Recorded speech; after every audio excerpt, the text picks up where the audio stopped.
It's rock. It's not rock and roll unless. Hey, we are live. Wow, there's no count, Michael. Oh no, it's got. Oh no, there is no count. How tricky is that? We're just thrown into the we just like get thrown into the live stream. Here we are. We could be talking about all kinds of things. You have to do your intro though. We can't. We have to have the intro. Oh, that's right. Okay, and by intro in seconds for pop editing purposes. What's up, Kingdom of Rock? This is Matt Gibson with yet another exciting episode here in the COVID-19 in the entertainment business series. Today we have Mr. Michael Melinda, my trusty co-host, is been side by side with me through this crisis, making me look good on camera and helping me ask good questions because I don't know a lot of things about the music industry because I'm learning about it. That's part of what the show is. So how's it going, Michael? You know plenty. Why would you say that on your intro? No, it's cool. And I have, like you more. Anyway, I'm just kidding. Yeah, we didn't really get that because you sound like I'm digging a hole. Let me put the hole down. All right. Today we have two awesome guests. Mr. Will Kennedy, LA producer extraordinaire, and Mr. Doug Rockwell, also an LA producer extraordinaire and a LA artist as well. Been doing cool stuff, which we're going to get into here in a little bit. But how are you guys doing tonight? Good to be here. Alone, by myself.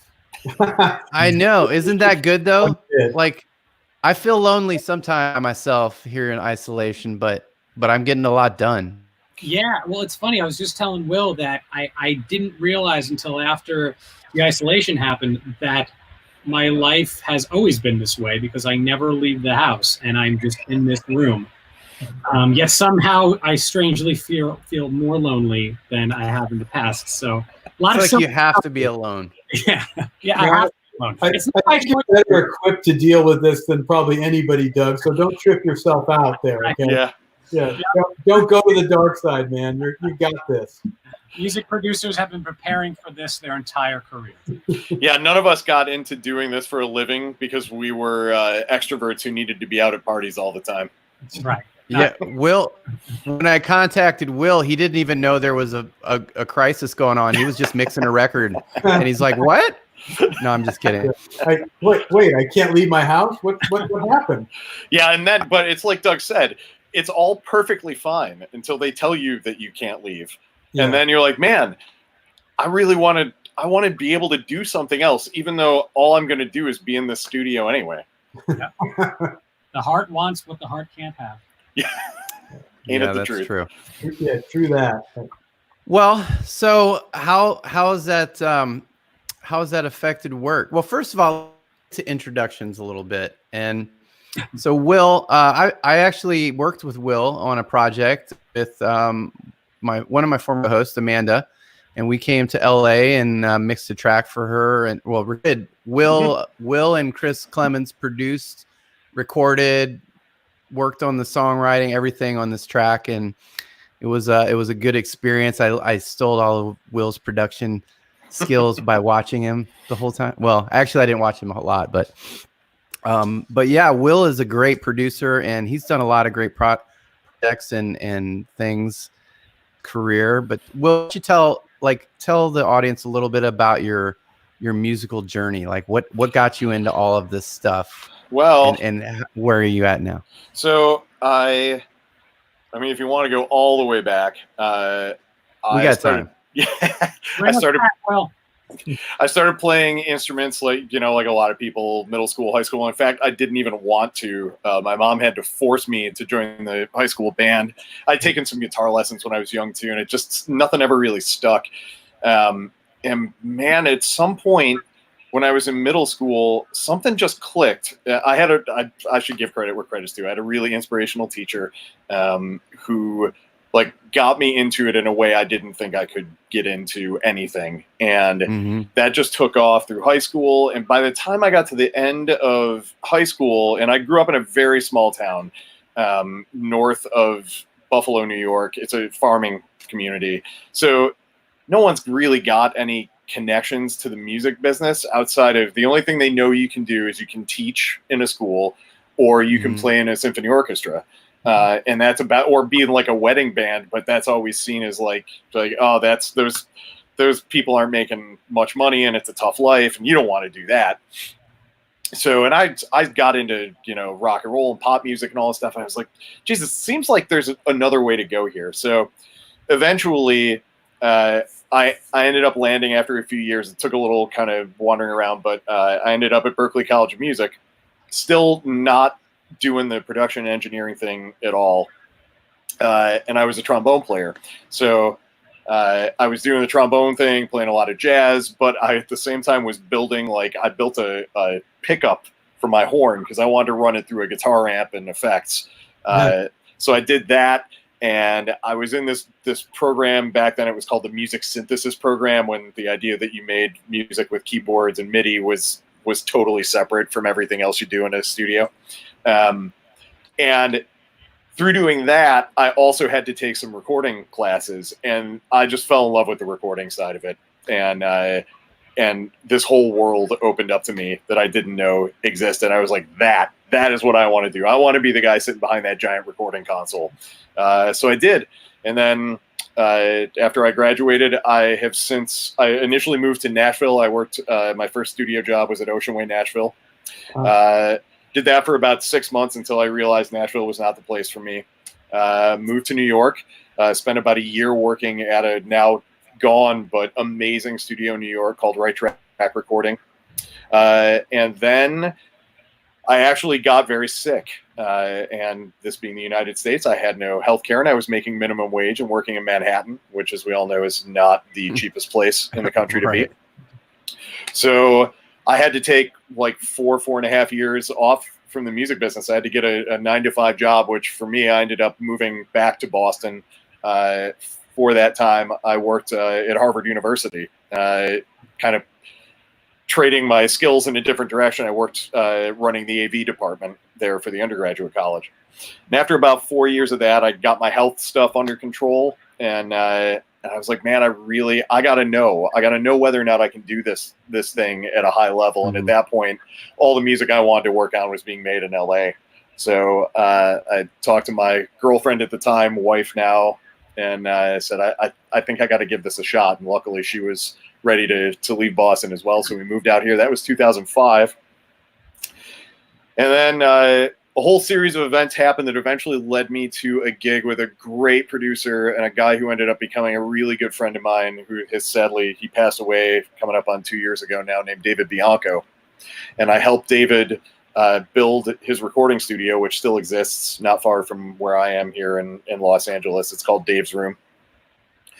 And Dave, once the studio was up and running, he brought me in because I knew where every wire was. He brought me in to help him as an assistant on a couple of records. And then eventually I had to leave. I was getting married. I had to go back to the East Coast. He's like, I got to bring someone else in to help me out, but we're going to find you a gig. I'm like, David, you don't have to do that, man. It's not your job to find me work. But that's just the kind of guy he was. And next thing I know, I'm engineering for Matt Wallace. And that ended up being a really fruitful 5-year steady partnership. We still work together occasionally now, but I'm more out on my own. And then from there, I just started working on my own projects. I was doing my own projects all along, but about 10 years ago, really kind of stepped out to the point where I was working on more my own stuff than the stuff with Matt. Over that time, I've gotten to work with some great artists: OAR, U2, One Republic, Michael Franzi and Spearhead, and actually the other guest here, Doug Rockwell, has had me come on to mix a couple of tracks for him that are doing really well right now, that are in the Disney franchises, High School Musical and Zombies. Which is cool. Very good timing. Zombies, zombie apocalypse. Yeah, essentially what's happening now. Disney knew. Yeah.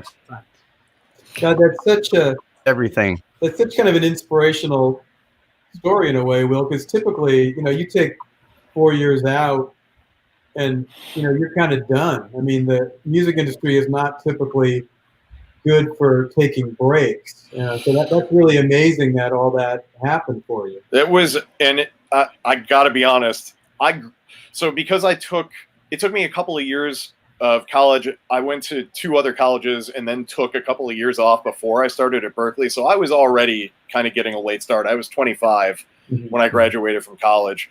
And I always felt like I was behind the 8 ball because of that. Like everybody else sort of had like a 4 or 5 year head start on me.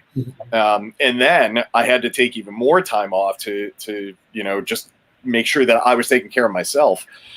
And that breaking point when I left Harvard and moved to Los Angeles came the year I turned 30. So I had to make a deal with myself and just say, listen, I knew when I moved to LA, everything I'd done in Nashville, everything I'd done in New York wouldn't matter to anybody out here. And I was going to have to start from the bottom again. That's exactly what I did. I ended up being a runner at a recording studio out here. So that's, but that's the bargain I had to make. The good news is that because I had those skills already, I was able to move up a lot faster. And Doug, why don't you give us an insight into your marvelous career? Strangely enough, me and Will have the same exact story, so he already told my story. It's the same thing. Oh, that's it. Just insert Doug instead of Will in the story. And all that. We do have some similarities. We both played trombone, strangely enough, of all the things for when I to wow. So if you want to be a famous producer, learn the trombone. Step 1. Yeah. Not famous. If you want to be a producer, but just not famous. Okay. Almost famous. So when I was about 8 years old, and MTV still stood for music television as opposed to shit television. I remember it was like 94 and Basket Case by Green Day came on TV, and I was just glued to the screen. I remember walking up and I was like, oh my God, this is what I want to do. I mean, I grew up in a family of musicians. And around that time, I mean, I was always surrounded by music. I mean, my grandmother played piano. My great-grandmother was like an opera singer at Carnegie Hall. My dad was a drummer. My mom was into musical theater. And around that same time, my parents were going through a divorce. And I decided, hey, I'm going to start playing guitar. And I would just lock myself in my room for hours, for years, what seemed to be the case. And I just had one trajectory. It's like, now I'm gonna be a rock star. And throughout high school, I formed a few different bands. And right out of high school, the first thing we did was we went on tour. We were signed to a small indie label out of New Jersey, and got to do some really cool stuff. Got to travel around the country at a super young age. And as years were going on, I kind of noticed that life on the road was tough.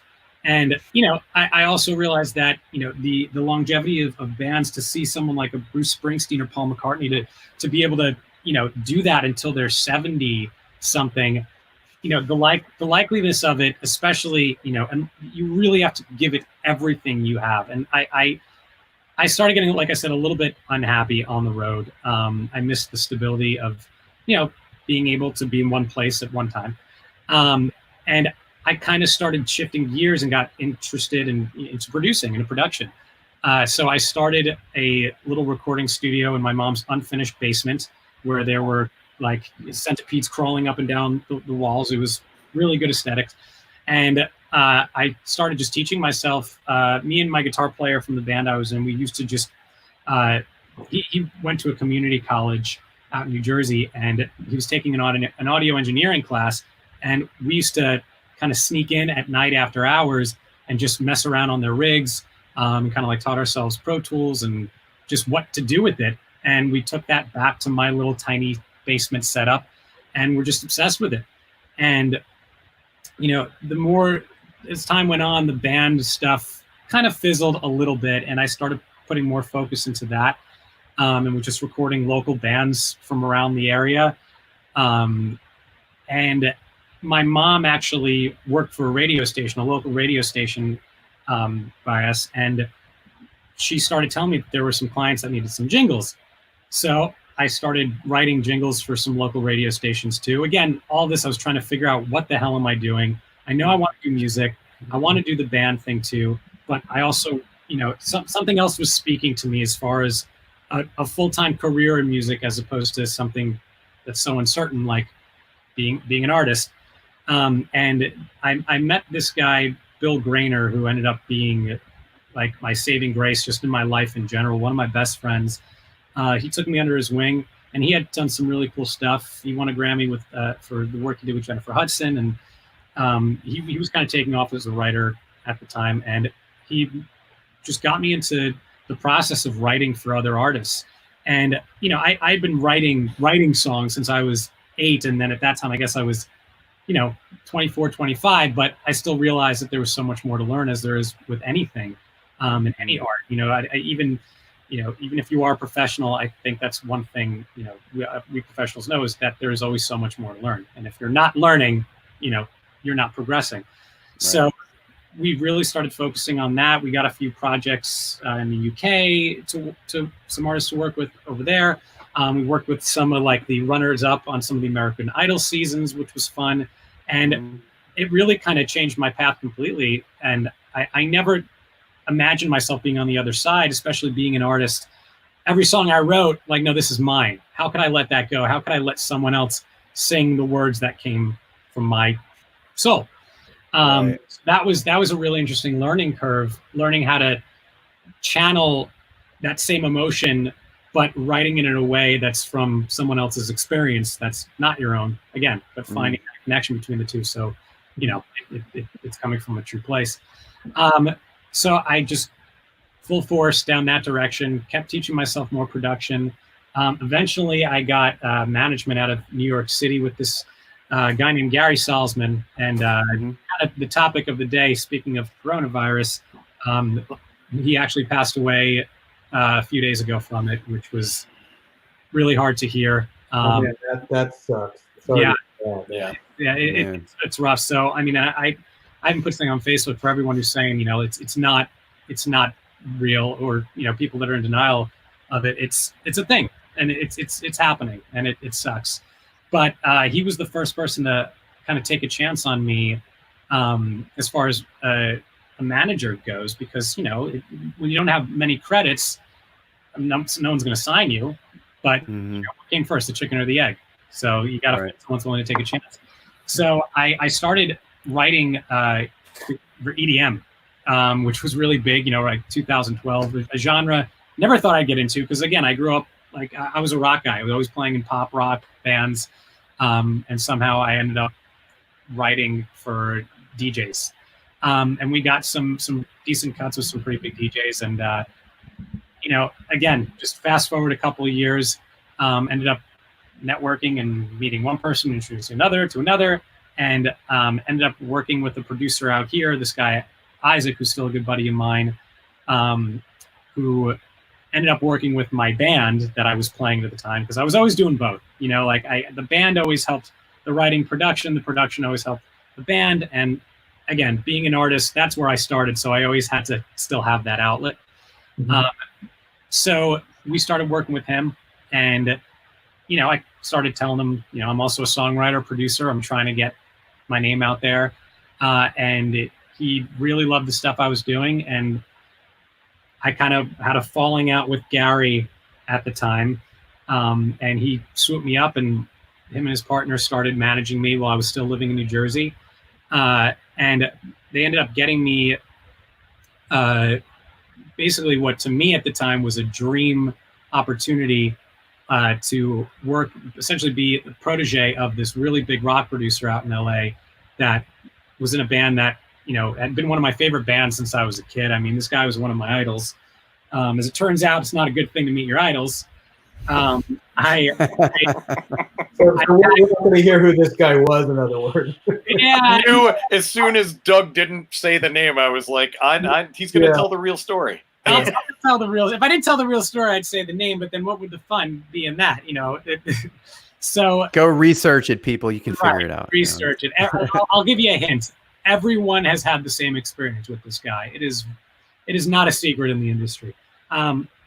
So I think I was about 28, and I got this opportunity, and I didn't know if I should take it. I had a girlfriend of 4 years at the time that, things were going great. All my family's still there, but I kind of had a realization if I didn't take this opportunity, again, I was 28 and I was still living at home. I was desperately trying to make it in this industry, but I wasn't able to make a living off of it yet. I was still working a side job. I was doing graphic design on the side, odd jobs, again, the jingle writing, designing some websites, whatever I could do to not have to have a full-time job, but still be able to pay my bills.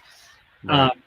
I think that's interesting because I think people forget that as you're starting to, get the momentum going, just because you have cuts and you've got something going on doesn't mean you can earn a living at it. There were people, I know that, had songs on the radio and were still working at Starbucks. I mean, they had a pub deal with Universal and still, servers at restaurants. So yeah, it takes a while. It takes a long time, and it's a 24/7 effort. So I said to myself, if I didn't take this opportunity, I would lose all rights to complaining from this point on. That, why haven't I made it? So I packed up everything I had. I didn't really have much money. I actually didn't have enough money to get out to LA. He had lent me some money to get out, just like rent a van and pack up my stuff. I had worked for him remotely for a month, and that information will play into the story that I'm about to continue telling you. So I had about a month to pack everything up, say goodbye to my girlfriend, drive across the country, did it in like 2.5 days. I still don't know how we did it that quick. I didn't have a place. From where? From New Jersey. Oh my gosh, that is some driving, right? We like a bullet, man. We just went and didn't look back. I moved from Virginia, and it took me 4 days of driving. That was a comfortable rate. Yeah. We did sort of bionic human rate. Yeah. But yeah, I didn't have a place to live yet. I had a couch that I was able to stay on, which was really nice. And I got there. A day after I got there, I didn't really have a time to settle in, and I started working for this dude right away. Again, I was supposed to kind of be his protege, and he ended up being a complete psychopath. And man, when I say like a 7-day week, 24-hour job, I was working like 18 hours a day, every single day. There were no days off. You were not allowed to take a day off, and that wasn't just the only thing. There were a lot of other things that I won't get into, but just so people know, you're protege to this producer. What were you doing for 18 hours a day? Were you just spooling off tape, aligning machines, working on software? What kind of things were you doing? So it was actually pretty hands-on as far as writing, producing with the bands that they had coming in, which was cool because I got to be in the room, help co-writing, and then we would go back and he would leave. And then I would do an entire production. And the production, we had to finish one complete production by the end of the day, every day. Mm-hmm. And then after that, it was a very small operation. It was me and one other guy and an intern. The other guy was a mixer. After I finished the production, I would send it to him in the other room and he would start mixing it. And it was a very heavy workload, very fast paced. I mean, you guys are all creative.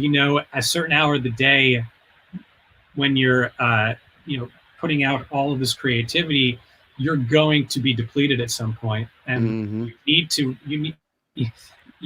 needs to return on its own. So doing that for a very long time, it's very easy to burn out, especially when you don't get a chance to find a place to live or figure out how you were going to even set up your life. Like I didn't have time to do anything. And there was just a lot of bullshit. He changed his mind a bunch of times with what my job was going to be, and then it was just it was a thing. It was a thing that sucked. It lasted for about 3 weeks, and then he told me, he's like, "Listen, if you need a day off, just let me know." And I think like 3 weeks in of this every single day, I'm like, "Hey man, I need a day to just go look for an apartment." Because my girlfriend's, she's waiting to move out here. I'm on a couch right now. I haven't even unpacked any of my stuff. And he hits me up. He's like, "Hey, so you're not coming into it today?" I'm like, "Is it cool if I just take one day?" And he fired me. And he never paid me. He never paid me for the work I did back at home. He actually asked me for the money he lent me back. And I didn't even have money to get back home or to do anything. And I'm like, dude, you got to be kidding me. Wow. So I was left with nothing. I had a falling out with my management team shortly after that. My girlfriend and I were still doing long distance, and she ended up breaking up with me because she thought I was going nowhere. Everything just went to shit. I had like maybe You know, Doug, I think that you have solved the COVID-19 panic depression thing, because that story is so sad. Forget about the disease completely. You know what's funny? I totally forgot about everything going on while I was telling that story. So I think you're right. I mean, how do you even survive that stuff? You know, to bounce back. So it's the most interesting thing about that whole experience that I had. And again, I started looking for jobs. I was like, I got to figure something out. Something in me, I don't know what it was. When I got fired, I could have gone back home to my girlfriend, to my family. And something in me didn't even second guess. It was like, no, you're here. Like, this is it. Like, you do this. You do it now. And I was 29, I think, when I moved out the end of the year, 28, just turned 29. I had a goal in my head. I was like, I want a publishing deal before I hit 30 years old. I want to sign a major publishing deal. I want to be able to say this is what I do for a living. After everything went to shit, I had reached out to someone I had met. I had done some work for a Nickelodeon show. We did a theme song shortly before I moved out. And I was like, I reached out to this person that I knew that had helped me get that. I was like, hey, SOS, do you know anyone that I could talk to? Someone that could just get me back in? And she's like, well, I love working with you. Let me take a shot on you. So her and another woman, Michelle Lewis, a really talented writer, started managing me, and they started introducing me to everyone that they could. I started co-writing with as many people as I could, and we started going around and just doing meetings with different publishers. I was producing whatever I could out of this little tiny room with a couch, just to have some stuff to show these people. And we ended up going to Disney Music Publishing, and they just felt like a good fit because they had so many vessels. Besides the artist roster on Hollywood Records, they also have the channel, and they had, you know, Marvel, and they have all the networks, and they have the theme park, and they have motion picture, and they have theatrics at the Hollywood. They had so many different things that I also knew I wanted to do.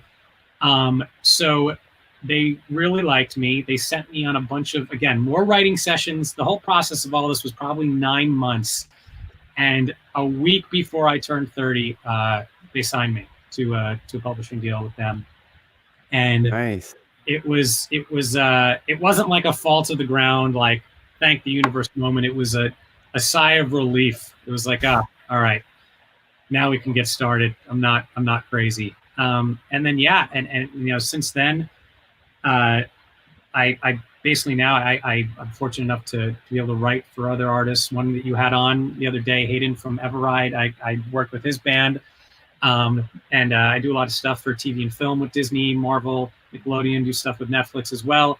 And I also play in a band, and that's how this side, Will knows me, playing a band, the Gutter Daisies, because gotta keep playing rock music, you know.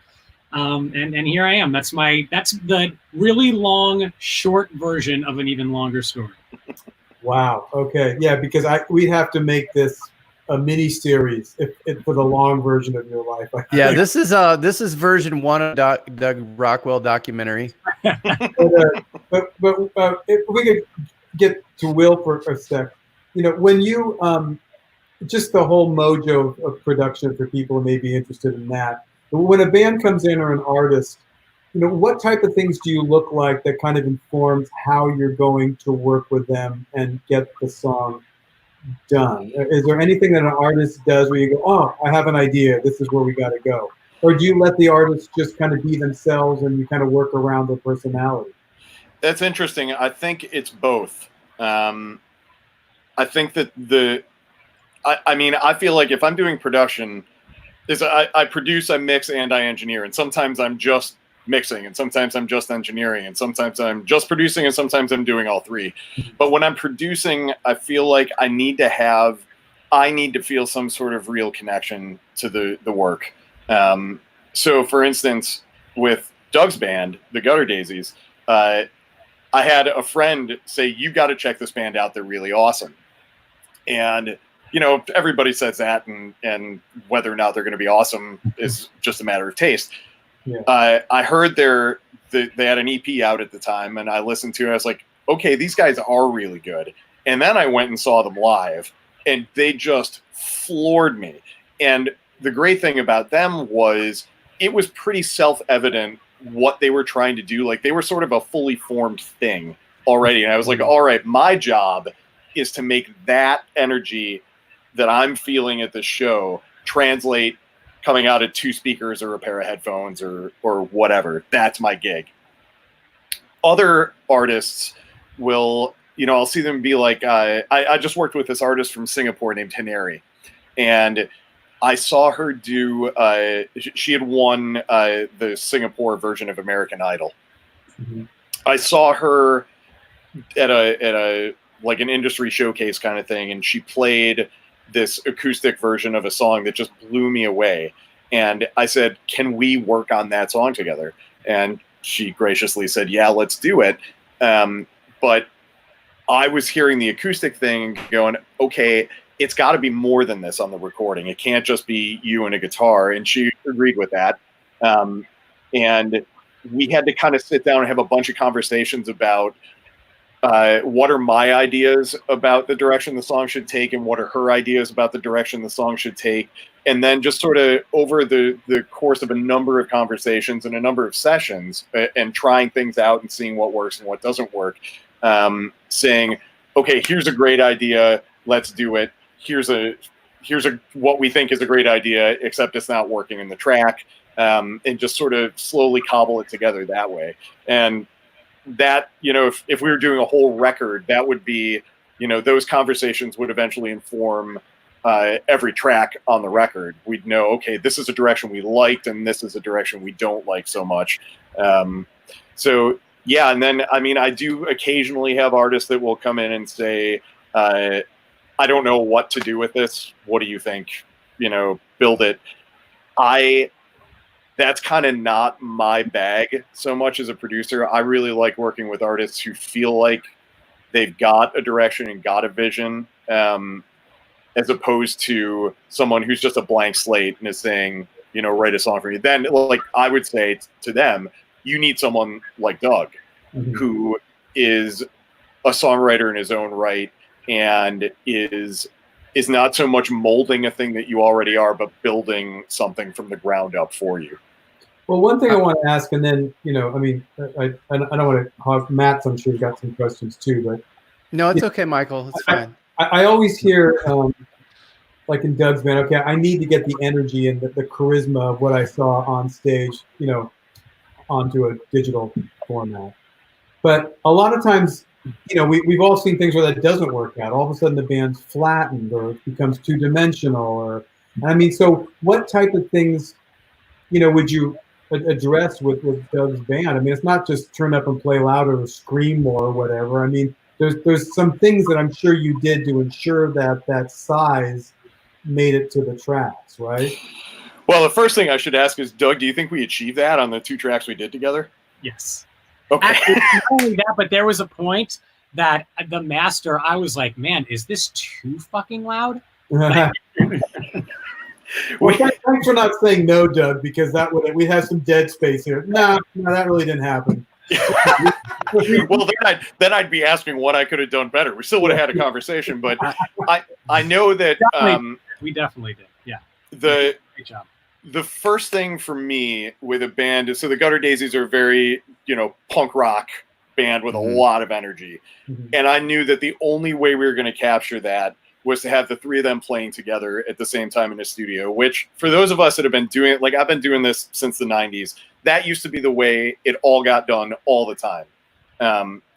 And now that's more of a rarity, because it's easy for people to record things one thing at a time from their home studio. It's certainly a whole lot cheaper. So they do it that way. And I think even though we overdubbed, so we recorded they're a 3-piece band, We recorded all three of them in the room playing the tune down at the same time.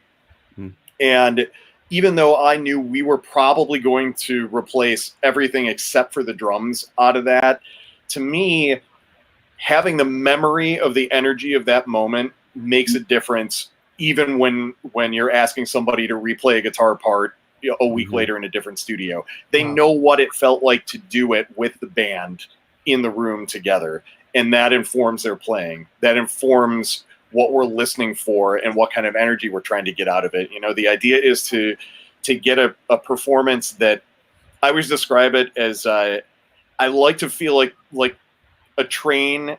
The recording is a train that's going so fast that as it approaches a curve, you're not sure as a listener whether it's going to stay on the rails.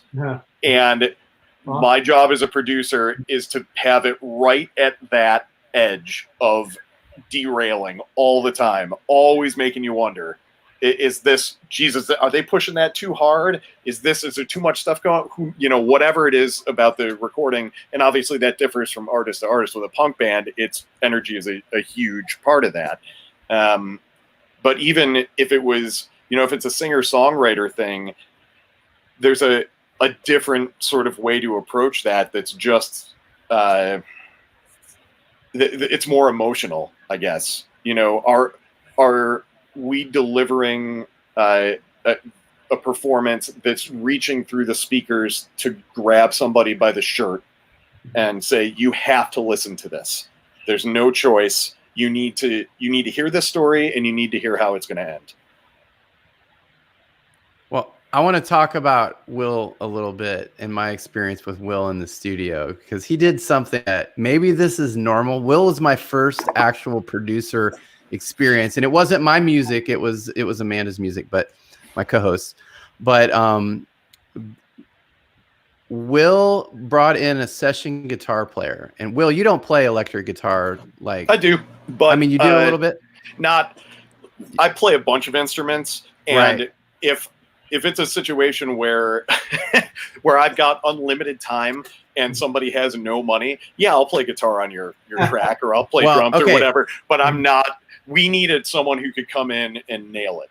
Right. So we brought in the session guitar player. I think it's Omar, right? Isn't it? Yeah, it was Omar. That was actually the guy who co-produced that with me, Chris Clements. That was his.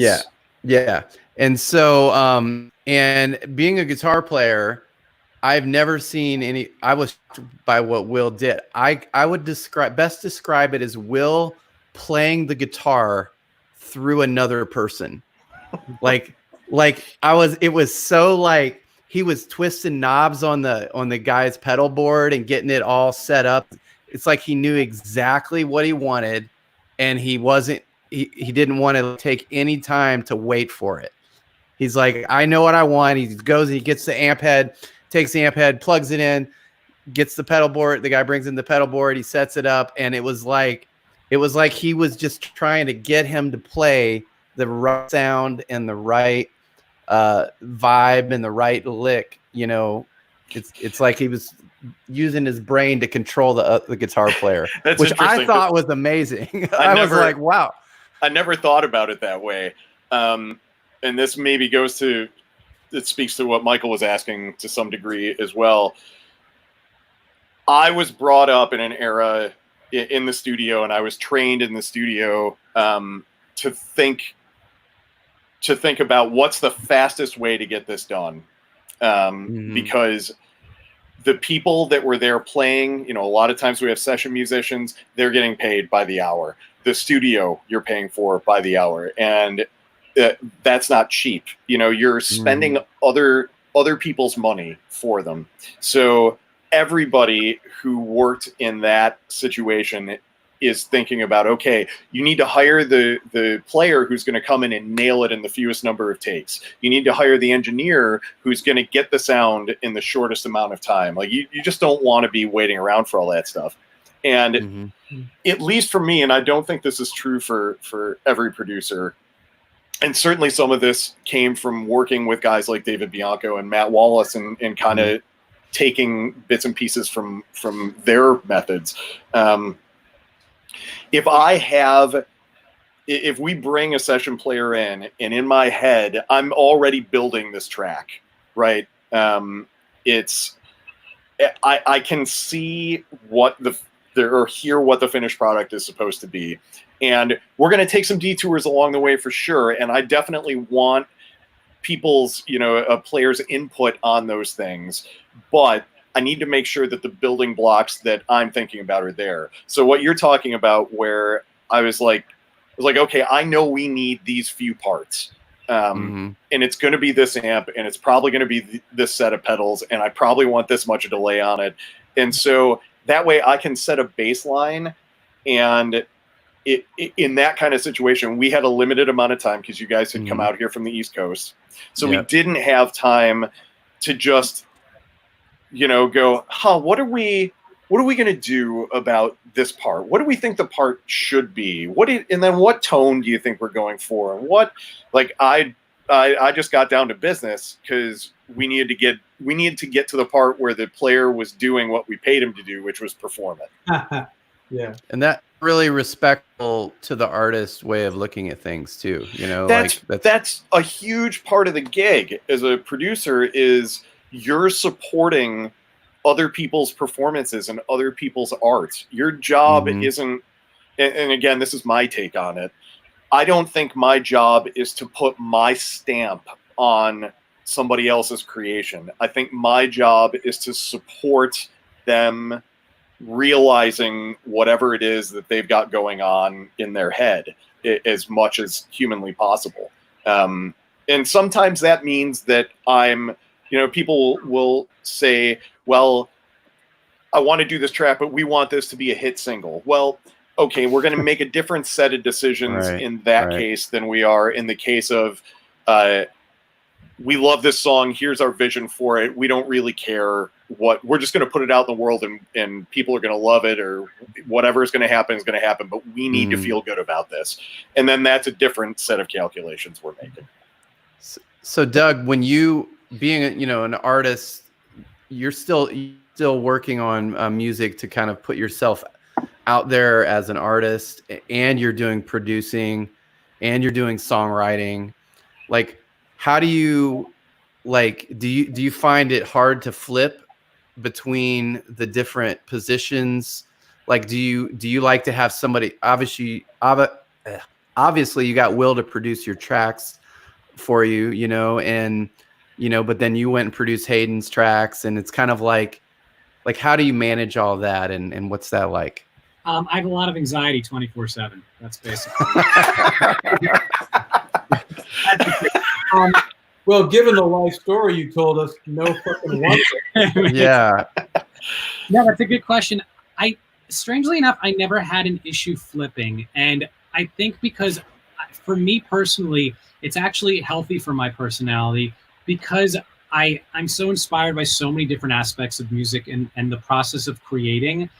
I noticed that if I tend to focus on something and that one thing only for too long, I actually start to get uninspired. So me having the ability to wear different hats actually keeps me inspired in every realm that I need to be creative. So when I'm working, on a movie or a TV show, or a song for another artist, I'm loving that. But then while I'm doing that, I get really excited to go play with my band.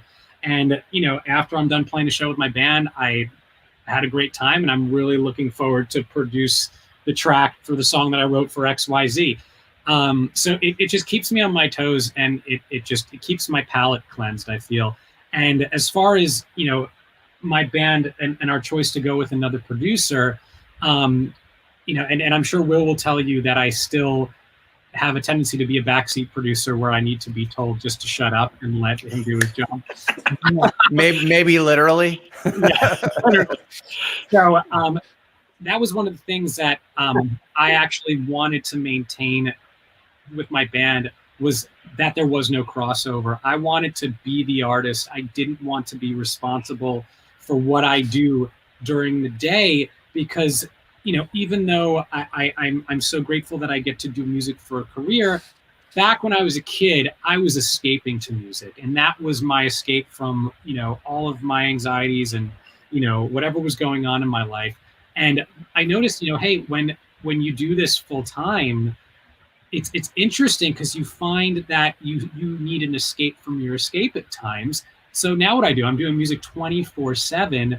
I need something to take my mind off of the thing that used to take my mind off of other things. So when we went to Will, I was thrilled to not wear the producer hat, to not have to produce my own vocals, to not comp my own vocals, and just to let him do it. And it was hard for me to let go of the reins at first, especially when it comes to comping my vocals and getting the right vocal takes. That's one thing that I always was real anal about. And I remember Will had a talk with me. He's like, if I'm doing this, I'm going to do it. And you're going to have to deal with just letting me do it. And I took a deep breath and I was like, he's right. I got to let go. And I don't know, Will, if I ever told you this, I was like, he's not going to do it right. I'm going to hear my vocals. It's going to suck. I'm going to be so pissed off. I'm going to do the whole thing all over again. And I listened to the first comp that he put together for my vocals, and I was like, this is great. I wouldn't change one thing. And I was so relieved and proud, and just, it made me respect Will that much more. And it if anything, it made me know how much I could trust him and how good he was at what he does. So yeah, I enjoy doing something different every day. I was. It's funny, Doug. First of all, no, you never told me that, and thank you. That's meaningful to me in a lot of ways because I respect what Doug's abilities every bit as much as it sounds like he respects mine. And from my side, coming into that project and knowing that Doug is a producer in his own right, and Doug has an idea of what he wants things to sound like, that, like, I made a decision that I needed to make room for that. If I was working with a band or an artist who had very little studio experience or just didn't, you can just tell when people have an understanding of where the process is going to lead. I might be a little more reticent to take advice from them, and I might have to back them down and be like, okay, I get what you think you want, but I don't think you actually want this thing. Whereas with Doug, I knew if he said, no, it really needs to be this way. I knew he had a firm vision for what that was supposed to be, and the chances are it was going to be great. And even if I wasn't hearing it right away, I needed to make space for that because it was probably going to make the song better. Partly, we just talked about with Doug. I think sometimes for people who are starting out as producers or have been producers for 30 years, there's always the band problem, which is exactly what you're talking about. The drummer, well, I don't know if that vocal is really great. I've heard him sing better. And well, where's the xylophone? When we play this live, we have a synthesizer going through this part, and I really miss that now. And then the bass player starts in, and next thing you know, it becomes this thing, which tends to happen a lot. Everybody's got an opinion. So, how do both of you know when to say, okay, that actually is a good idea, or what the hell are you talking about? But without destroying the artist's morale. And maybe Doug, you can take that first. What your my thing is, I always have an inner dialogue, and if I know when my ego is going to want to get in the way, I always say, listen, when you're collaborating with someone, they're always going to be able to look at something in a way that you might not have thought to look at it that way, because they are their own vessel channeling whatever musical inspiration is coming through them. And just because it's different doesn't mean it's wrong. Even if I know it's going to be wrong and I'm like, listen, this is not right. So you know what? Let's give it a shot. Let's see if it's going to work. Because there have been times where I'm surprised. I'm like, I was so sold that was a horrible idea. And we tried and I'm like, oh, that actually is pretty good. So I try my best to be collaborative, even when I know when something's not going to be right. It's like, you know what, might as well try it and roll it out, because you never know. Music and any art, I think the ability for it to surprise you and catch you off guard, it's probably one of the most fun things about it, like accidentals and stuff like that, things that happen by. I had a writing session today through Skype, and we were working out a arrangement for something, and my co-writer played like the completely wrong note on piano just by mistake, and we were like, wait, rewind, that was where we've been trying to go this whole time, and it just happened by accident. So I love that's a guitar player's favorite thing. Yeah. And then you're just one bend away from the right note too. Nice. Yeah, I think Doug, some guitar players. Well, this guitar player, like I'm about my whole career is, which I have no career, but my whole style is based on mistakes. So making them sound good. Anyway, Will, go ahead. Sorry. I was just going to say the two things that I would pick up on from what Doug was saying. First of all, I agree with everything that he said. The number one, the setting your ego aside thing, boy, is that a big deal. I'm always surprised when in any aspect of my job, whether it's engineering or mixing or producing, when I work with an artist who is surprised by the fact that I'm patient with them or the fact that I'm willing to listen to their ideas because they've worked with someone who refused to do any of that. And in a lot of times they're not talking about like, oh yeah, we were working with superstar producer or engineer or whatever X, and they just wouldn't let us do anything our own way. Because you don't find that to be the case with the people who are further up in the, on the food chain in this business. It's always people who are kind of struggling to put a career together. And I feel like it's the ego thing where, and you see like, if you follow, any like engineering groups on social media or whatever, there are all these memes about like, how artists aren't listening to engineers and producers and what stupid ideas they have. And I always look at those and think, man, that is not the way to advance your career.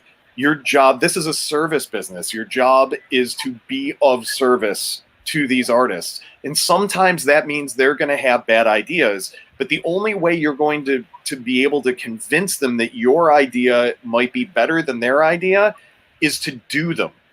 Let them hear their thing. And if they just light up, and like Doug was saying, sometimes you'll be surprised. Sometimes you'll light up too. You do the thing you think is going to be terrible. And you're like, you know what? That's actually pretty awesome. And we're going with that.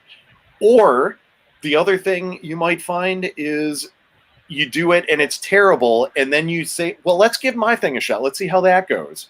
And then if they light up when they hear your thing, then great. I had a great engineer friend named Pete Martinez who used to say all the time, he's like, better to be looking at it than looking for it. And that has become a guiding principle for me is the moment I want to say, that's a terrible idea, I stop myself and go, no, you know what? Let's try it because it might be the thing that makes the song. Yeah, that's great. We were talking about Matt Wallace and all of us know Matt in one way or another. And, he was on the show. He was the last episode, like normal episode before the COVID series that we're doing. And one thing I really respected about Matt is he has this really in-depth psychological understanding of people. And he really goes deep into kind of like trying to understand the person that he's working with. And I can really see that in you guys too. You have that same kind of sensitivity to, the artist. And I don't know if that's normal, but like, it's definitely good. And it's necessary. Psychology is, Doug, I'd be interested where you put this number, but as I'm just hitting the sort of 2-decade mark in the business. And every year I realize that, the psychology of this is an even bigger part of it than I thought it was, especially producing. It's like 80 to 90% of the job.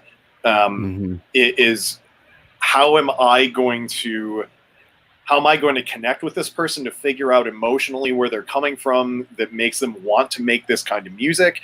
And then how can I support that through my actions and the choices that I'm making? I totally agree. I mean, I think that's what makes a good collaborative partner. And this day and age, I feel like all time, music has always been a collaborative art. And as you said earlier, Will, the people at the top of the chain, it's true. They're up there because they are so easy to work with, and they get it, and they care. And it's not my way or the highway. And I actually always said this, especially when I was really doing a lot of co-writing with a lot of people. I've had writing sessions with people that are so talented, and I know how talented they are, but they would get in their own way or overthink, and really be set on their way, and it was just not easy to collaborate.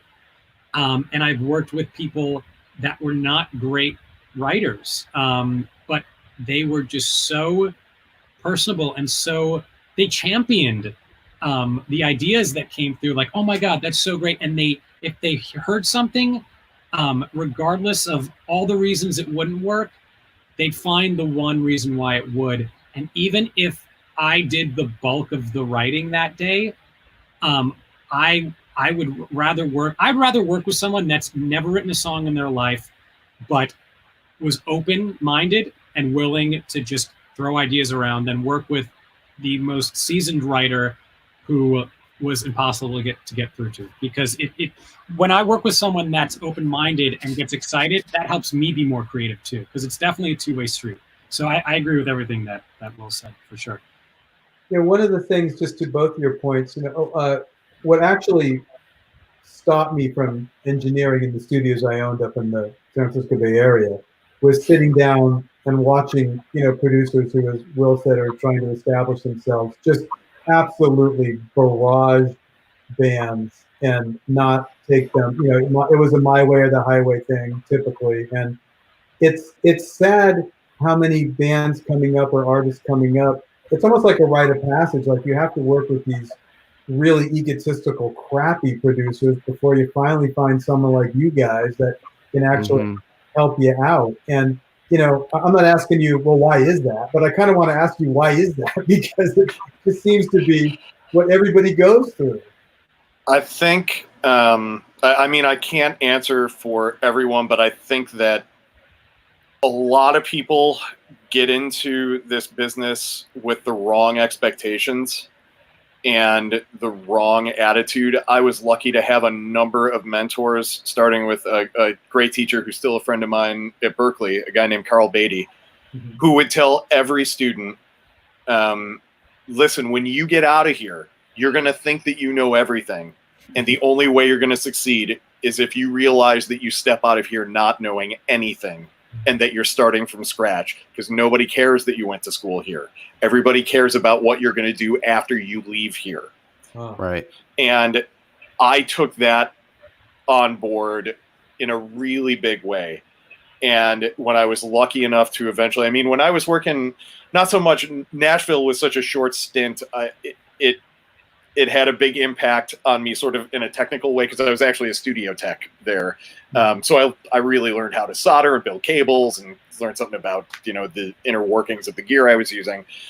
But when I got to New York, Right Track was the studio. Frank Filippetti was a part owner. He pretty much was parked in Studio B at Right Track. So you got to see how he approached sessions. He was often working with guys like Phil Ramone. Phil Ramone was at Right Track all the time.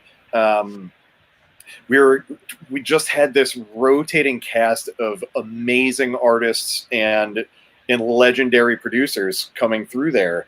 And you saw that those people working on super high stakes projects were just always so calm and in control.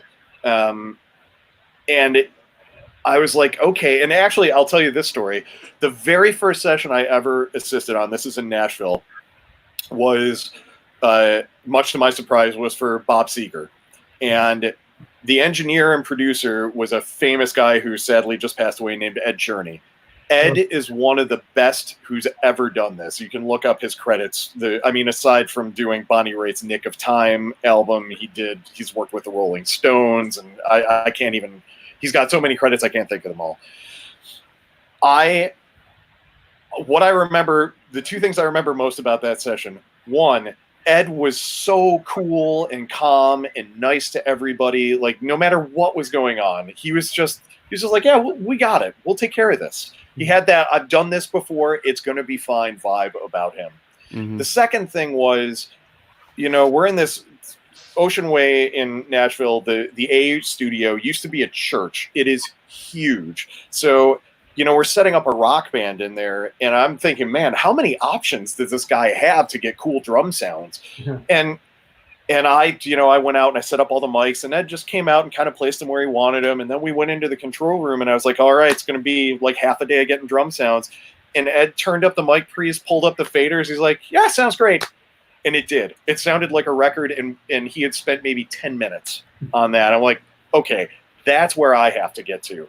I've got to be like, I got to know how to deliver those kind of results with that kind of speed and that kind of positive attitude all the time. That's awesome.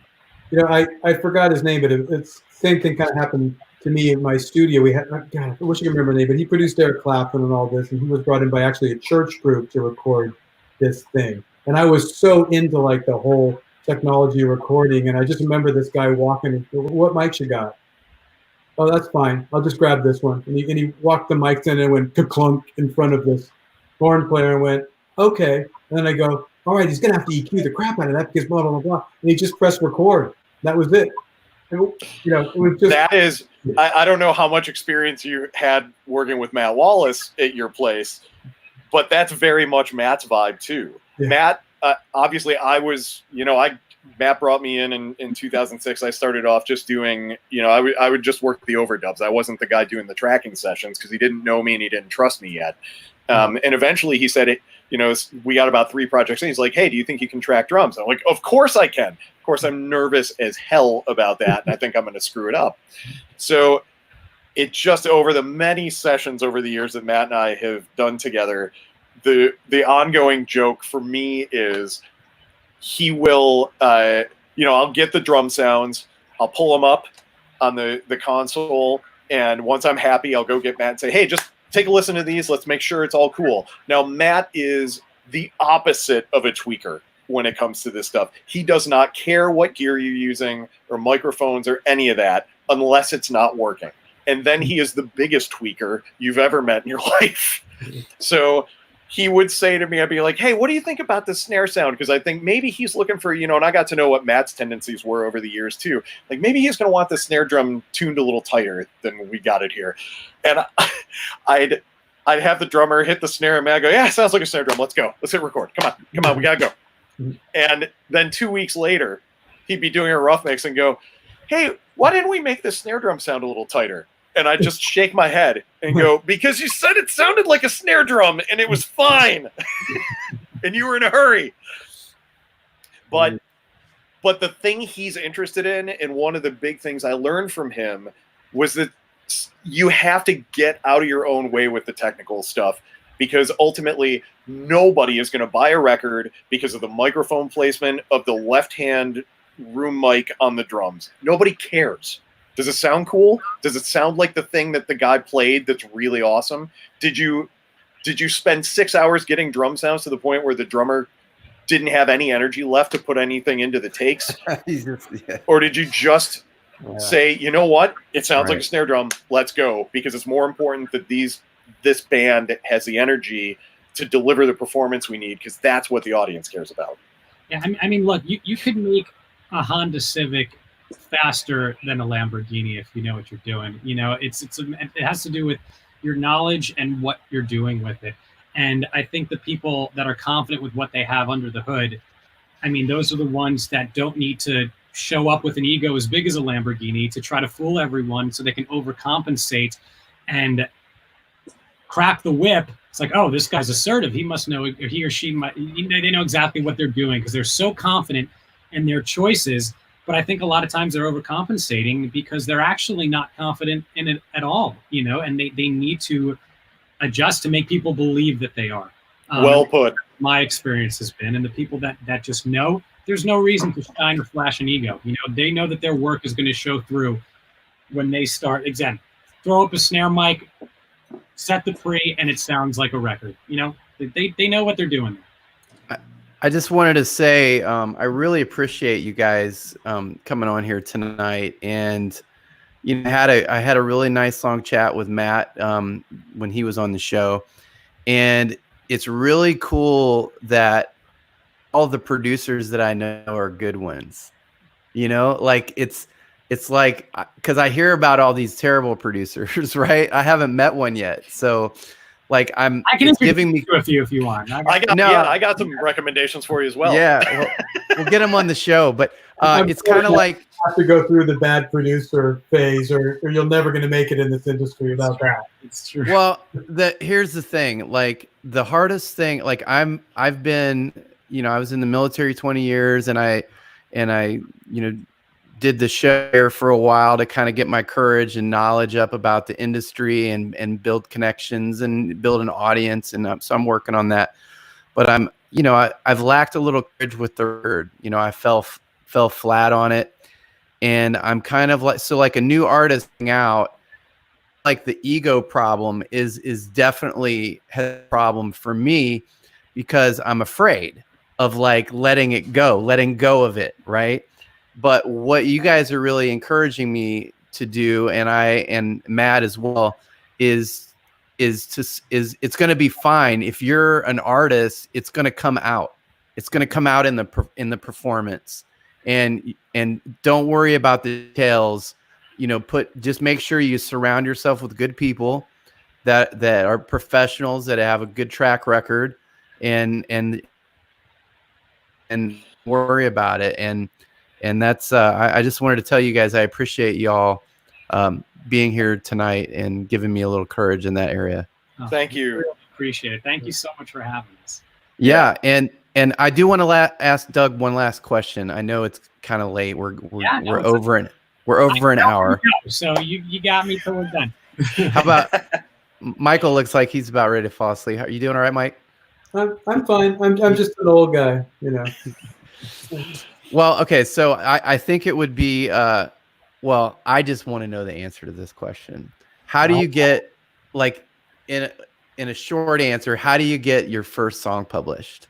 Like, if you're like, I want to get it placed in film or TV, what's the, like, give me some, is it mostly relationships, building relationships with people, assuming that your art is good enough to be, played in movie and TV?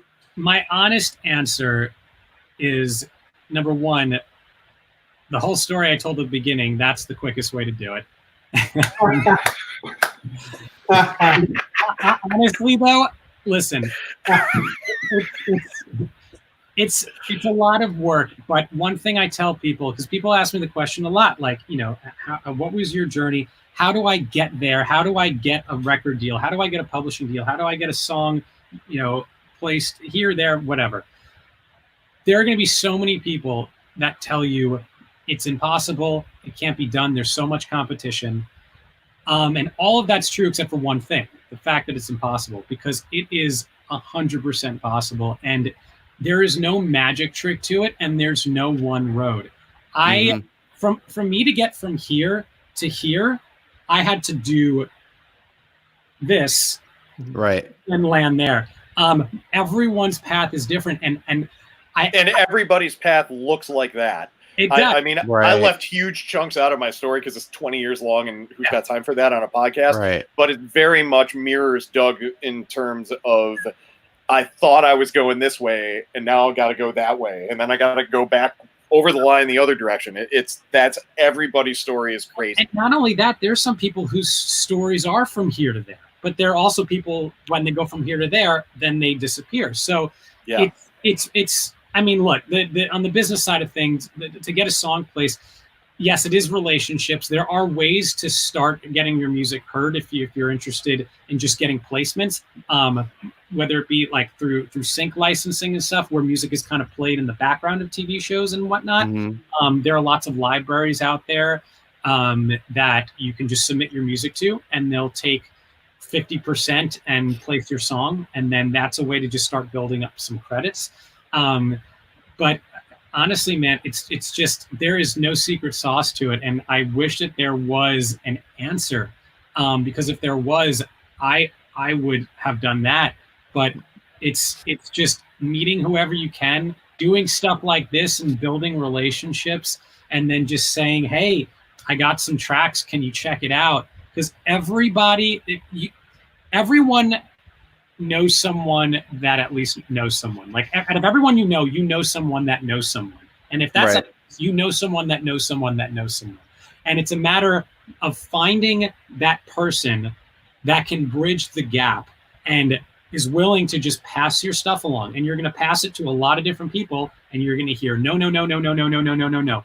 And then eventually you'll hear one, yeah, let's give it a shot. And you think that that's going to be the answer to everything. And you're like, wait, no, it's not. But it will lead you to one that will lead you to one. I think it's kind of like what I learned back when I was a teenager selling Kirby vacuum cleaners. And they gave me this giant phone book. And they said, hey, kid, go over there in the corner, pick up that telephone and start calling people and make shampoo appointments. And I'm like, well, who do I call? They're like, oh, just open the phone book and call people. And it's like, and the more people that I called in kind of in the industry, the more people that you know and you meet, the more appointments that I would get. And the more appointments I would get, the more vacuum cleaners I would sell, and I'd get a little bit of money. And so it's kind of like, it makes you fearless. And that's kind of like, that's like what I do with, you know, the show, networking, and, you know, everybody can take, like, I was an unknown aircraft mechanic in the Air Force in 2012. And now I'm starting to get to know lots of cool people in the industry and making friends. And we're going to have networking events on Sundays at 1 p.m. for show guests and 2 to 4 p.m. Pacific time for people that are members of the Kingdom of Rock Backstage Pass. You know, and it's all these awesome, super talented people. I mean, you know, you always want to be the dumbest person in the room, because that's what's going to pull you up into the next level where you're going to have to learn to hang with the big dogs, you know? It's so and true. so So true. And first of all, thank you for your service. I mean, that's amazing. But I mean, what your story too is just another example of, yeah, it's like a woo, you know, like you did something that's so different from so many other people's stories as well. And that's the beauty of it, is you literally create your own way. Okay. I mean, my girlfriend forces me to take time to reflect and be like, you know, like think of my journey to how I got here. Cause I still don't know. I don't know how I got through. I don't know. Do you feel like, Doug, do you feel like, because I know this is it's a thing for me too. I had to start a thing where every time I finish a project, I will sit down and have a glass of whiskey and just pat myself on the back and go, okay, I did that, because I'm so bad at congratulating myself for what I've achieved, because I'm always thinking about what's the next thing that I have to do. I haven't made it to where I want to be yet. Yeah. So I gotta be focused on the next thing, but that gets really unhealthy. It is. And it's funny. My mom still says to me, she's like, I'm afraid that she's a Jewish mother from New York. I'm afraid you're never going to be satisfied, Douglas. That's what she says all the time. And it's true. I mean, I've heard that from my mom too. Yeah, it's really hard to take a step back and pat yourself on the back, even though it's so important. But it's such a fast-paced industry that it's always one project to the next. You really, like, I've been going straight, like, just full speed for so many years that I'm not even kidding. I have moments where I feel like I don't even realize that I'm out in LA. It's like I remember being home, and then all of a sudden it's just a giant blur, like finger paint, like just smearing time across a canvas. And it's like, oh, here I am. Like everything else, I was going so fast. It's a blur. I mean, that's kind of the fun of it. And I know I'm going to look back and be like, man, the messiest times were the best. Well, and the other thing is, this business doesn't work like other businesses. It's not a corporate job where you get an entry-level gig, and if you're good, you slowly move your way up over the years until, you know, you sort of max out at whatever level you end up at. And there's always going to be a bigger paycheck waiting. This is a roller coaster. Yes. And you can be the hottest thing on earth this year, and next year your phone never rings because the thing you did isn't the cool thing anymore. So you really have to find a way to center yourself and be like, for me, it's about, I say this to myself constantly.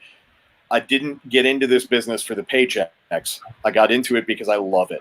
And I think that has to be, if you want to have it in this business at all, that has to be where you're coming from, because this business doesn't promise you anything. It doesn't promise you an income. It doesn't promise you fame. It doesn't even promise you're going to be able to pay your rent. So there are going to be times when you have to get up in the morning and say, geez, I'm working on this thing that isn't paying me nearly enough, or I'm working on a thing that isn't paying me anything, or I don't have any work today. What am I going to do?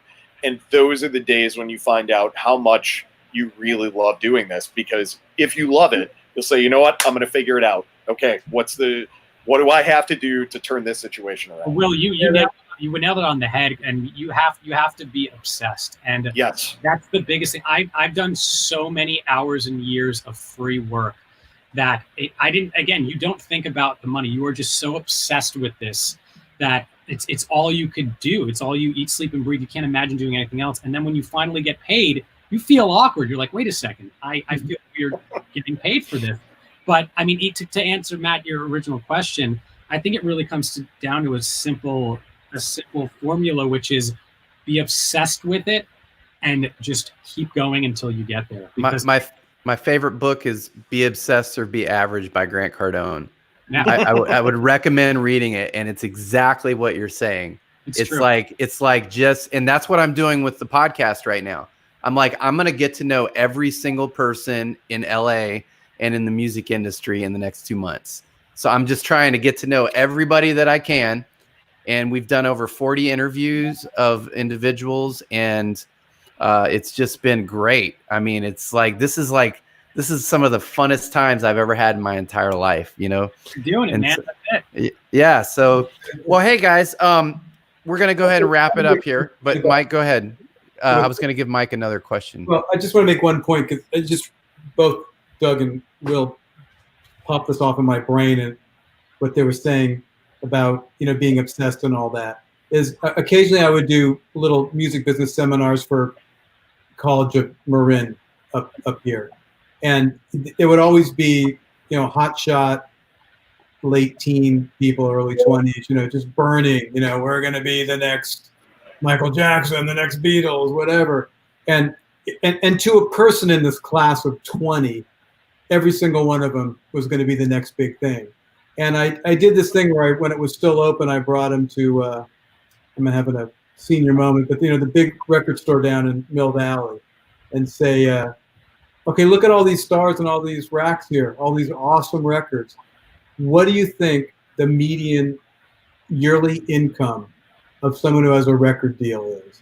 And at that time, I had that data because I think, Musician Magazine did something or whatever, I forget. And I mean, I would say this is the wrong number, but they would go, oh, $1 million or, $500,000, blah, blah. And I say, well, actually, it's like $28,000 a year. And I could see of those 20 kids, probably 18 would turn off right then. Wow. And it was one of the volcanic moments. Maybe they didn't give up trying to chase the dream, but you could just tell that they weren't the people that were going to do it, whether they made $1 million a year or $5 a year. And you're going to go through a long period of time over the entire course of your career where you're making the $5 and not the $1 million. And you got to be happy with that. I had to, just real quick, I used to, when I was engineering with Matt's his personal studio is right across the parking lot from Matt what Wallace. used to be, Matt Wallace, from what used to be Sound City. There's still a studio there. It isn't technically Sound City anymore. And I would usually be the first one into Matt's studio in the morning, and I got to know all the people over at Sound City really well. And long story short, I drink decaf coffee. I wasn't going to make 1 cup of coffee for myself at Matt's every morning because nobody else wants that garbage. I don't even want it, but it's what I have to do. So I would go over to Sound City where they always made a pot of decaf coffee that nobody drank. So they were more than happy to let me have a cup of decaf in the morning. And I'd usually hang out with whoever the daytime runner was over there, and have a couple of sips of coffee waiting for people to come in at Matt's place. And this one particular morning, there was a new guy who was on the day shift there, and I hadn't met him yet. So I walked in, I introduced myself, and I said, "Listen, you're going to see me all the time. I'm just going to grab you made a pot of decaf, right?" He's like, "Yeah." Like, I'm probably the only one who's going to drink any of it all day. And I go and got myself a cup of coffee, and we're hanging out in front of Sound City. And I asked him, "So how did you get into this?"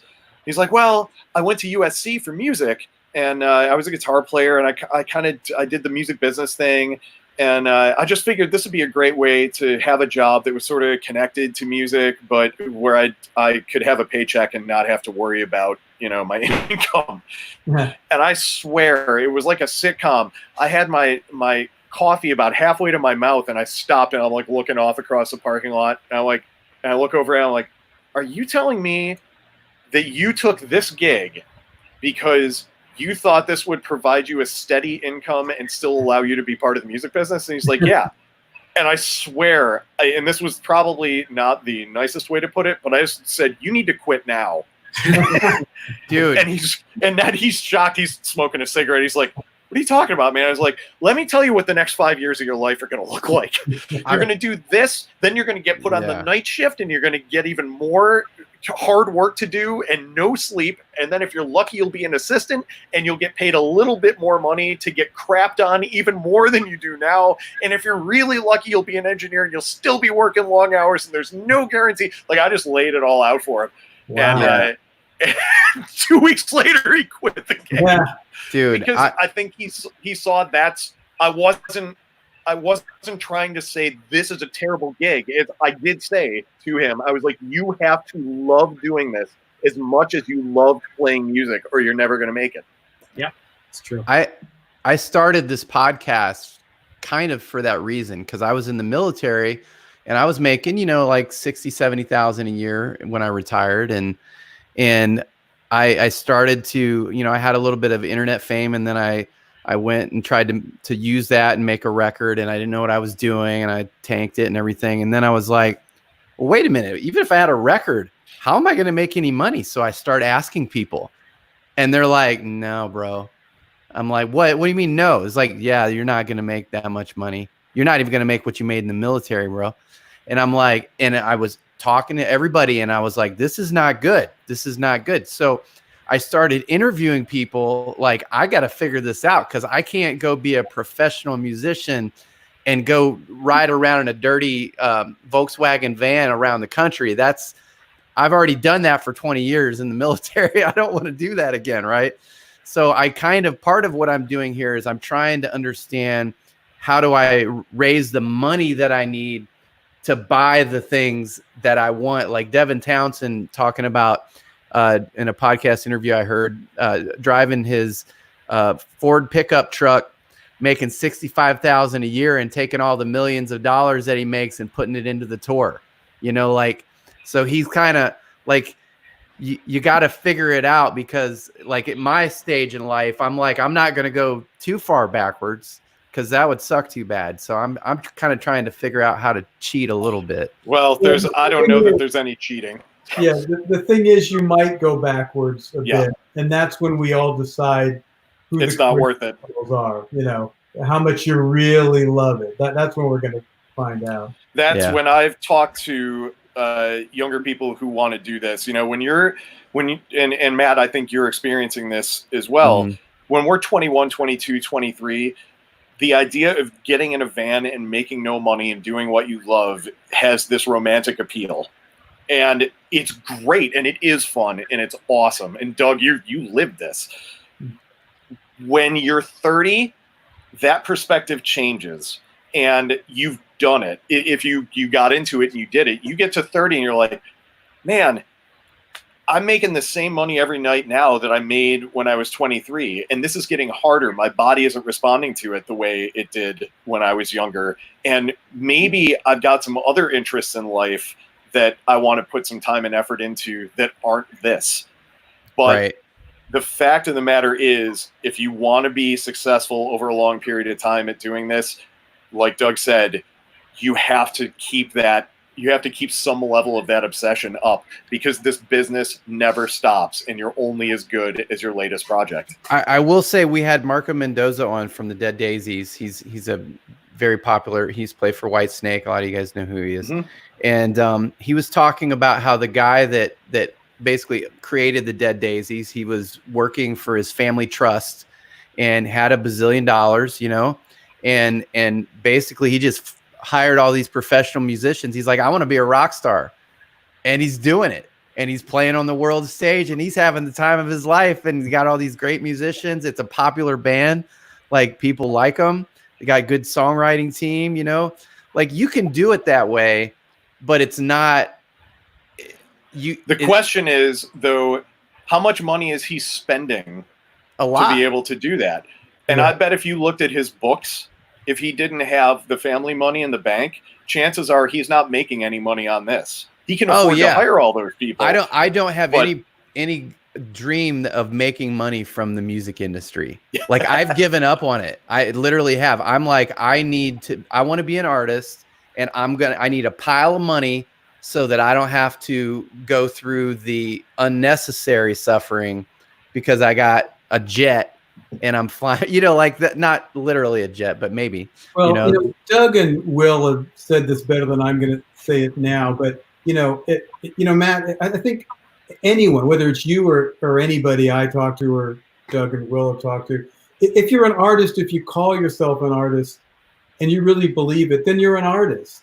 I think the fear comes in when somebody does want to do this as a career.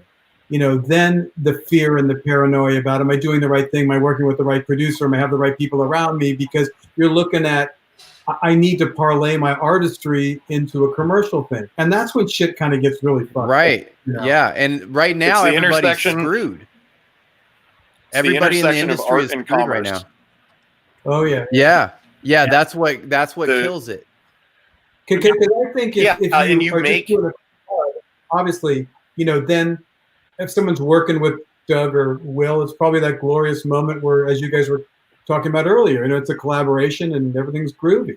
You know, if you're worried about, as I think Will mentioned earlier, you have an artist where it's like, well, I gotta get a hit, you know, then, oh man, they're gonna question everything, and they're gonna question themselves, and they're gonna, you know, I mean, it's like that desperate thing almost, because you know, you got to get paid eventually. Doug, you and I, we've worked on a couple of pop tunes together. I've mixed a couple of tunes for Doug over the last year, and I won't say which is which, but we had an idea of which of the two songs was going to be more successful based on a whole lot of things, and we were wrong. That, you know, we thought we had it figured out, and we don't.